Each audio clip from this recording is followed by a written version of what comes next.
What if I told you the most unexpected comeback in Doctor Who history wasn't just fan service, but a signal? A signal that the BBC might finally be listening to what fans have been screaming about for years. Yes, Christopher Eccleston's 9th Doctor and Rose Tyler are back. And no, you're not dreaming. You didn't just slip into some alternate timeline where Bad Wolf never ended. This is real. But here's the question you should be asking: why now? Because this isn't just nostalgia. It's a calculated move. A strategic piece on a chessboard where the BBC, the fans, and the future of the show are all locked in the same game. I mean, think about it. This is the same 9th Doctor who walked away from Doctor Who nearly 2 decades ago, the man who turned down TV returns, movie offers, even anniversary specials. And Rose Tyler? Her ending was so definitive that every return since has been a shadow of what we had. And yet here we are. They're back, together.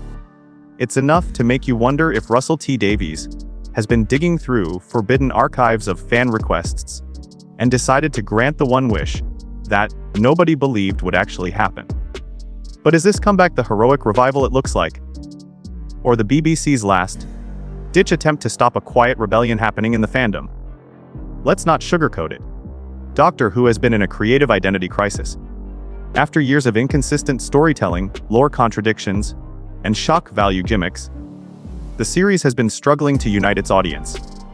Disney Club money helped with production value, sure, but it didn't fix the emotional disconnect. Fans have been burned. Overhyped announcements. Regeneration twists that made no sense. Characters brought back for no reason other than a headline. The kind of storytelling that gets Twitter buzzing, but leaves you feeling empty. And in the middle of that, a fandom fractured. Classic fans clinging to old canon, newer fans asking why things feel so shallow, and everyone else just quietly tuning out. So bringing back the 9th Doctor and Rose, it's a big move. But it's risky. If they get it wrong, it'll look like just another cheap nostalgia play. And, if that happens, the backlash will make the timeless child debate look like a polite tea party. By the way, before we dive into the real reason this return is happening, make sure you subscribe to Bareg Deboen. Because I'm telling you right now, this isn't the only secret comeback being planned behind the scenes. And when it leaks, you'll want to hear it here first. Here's the part they're not telling you. The real reason Eccleston and Piper are back together isn't just for the fans. It's for the future of the brand. BBC insiders have been quietly worried about Doctor Who's long-term viability after the Disney Club deal expires. Viewership is high for big specials, but week-to-week engagement is shaky. And you know what spikes engagement? Bringing back the exact pairing that launched the franchise in 2005. It's brand anchoring. Think about it, Russell T Davies knows the 9th Doctor era is still one of the most beloved, most accessible jumping on points for modern fans. If they can tap into that magic again, they're not just pleasing old fans, they're setting the emotional baseline for Doctor Who itself. And here's where it gets even more interesting. The scripts for this new 9th and Rose project. They're said to deliberately avoid the timeline chaos of recent seasons. No generation, no timeless child flashbacks, no messy lore rewrites. Just a character-driven story that could theoretically exist right in the middle of 2005 without breaking canon. It's a reset button disguised as a reunion. And if it works, don't be surprised if you see more parallel stories in the next few years. Classic Doctors, revived companions, all building towards something much bigger and much stranger. When you bring back characters as culturally loaded as the 9th Doctor and Rose Tyler, you're not just adding faces to a story, you're shifting the gravitational pull of the entire fandom. Because let's be real, Eccleston's single season was lightning in a bottle. It wasn't just Doctor Who coming back, it was television finding a new language for sci-fi.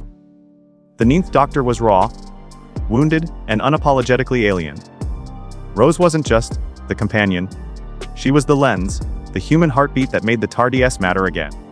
So when those two share the screen again, even for a moment, every other element of Doctor Who gets measured against that. And that's where the danger and the opportunity lies. Behind closed doors, BBC drama executives have been debating the identity problem of Doctor Who. Some argue that the show has drifted so far into anything goes territory, alternate timelines, multiple doctors at once, endless lore rewrites, that it's lost its emotional anchor.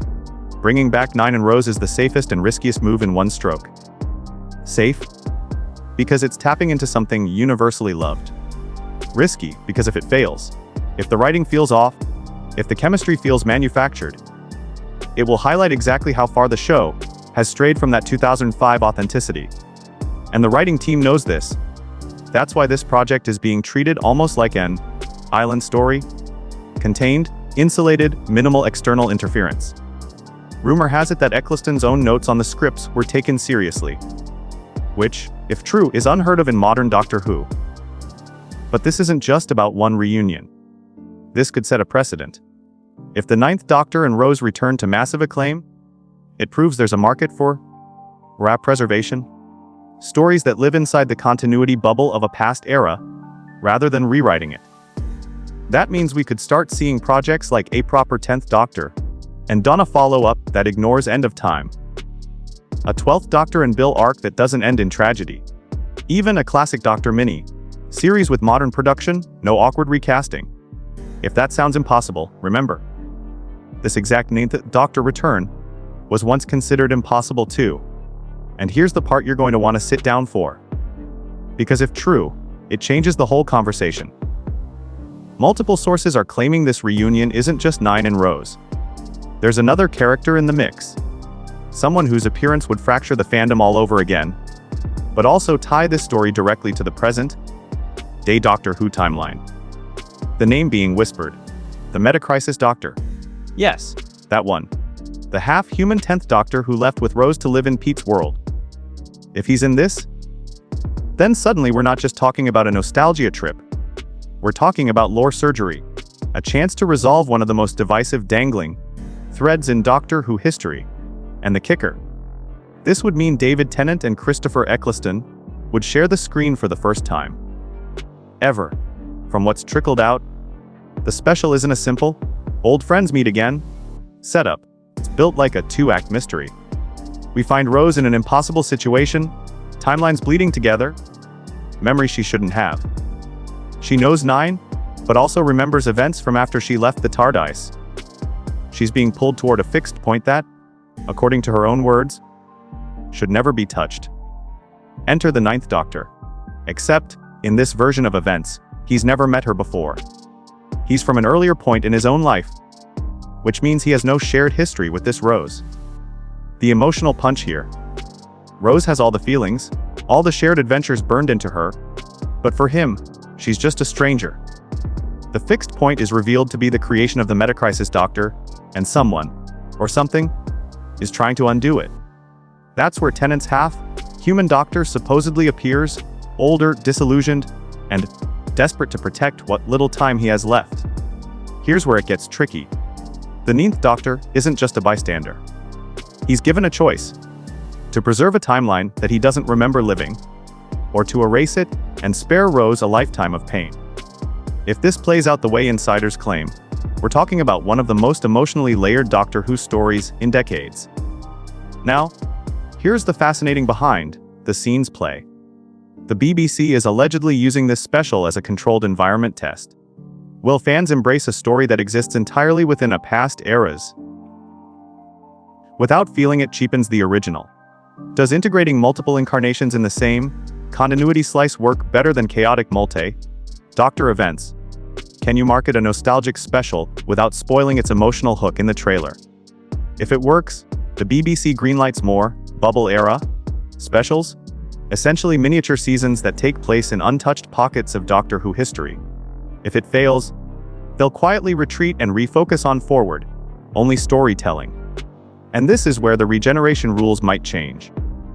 Because the 9th Doctor here is interacting with events that canonically happened after his life, some insiders are claiming the special will introduce a concept similar to CoRegeneration, a method by which future incarnations can send versions of themselves back along their own timeline. Not physically, but as anchored consciousness within earlier bodies. That opens the door for, well, just about anything. Imagine the 12th Doctor suddenly showing up during a 10th Doctor episode, not as a time traveler, but as a layered consciousness inside his own past self. It's messy. It's dangerous. And it's exactly the kind of dangerous that Doctor Who thrives on when it's done right.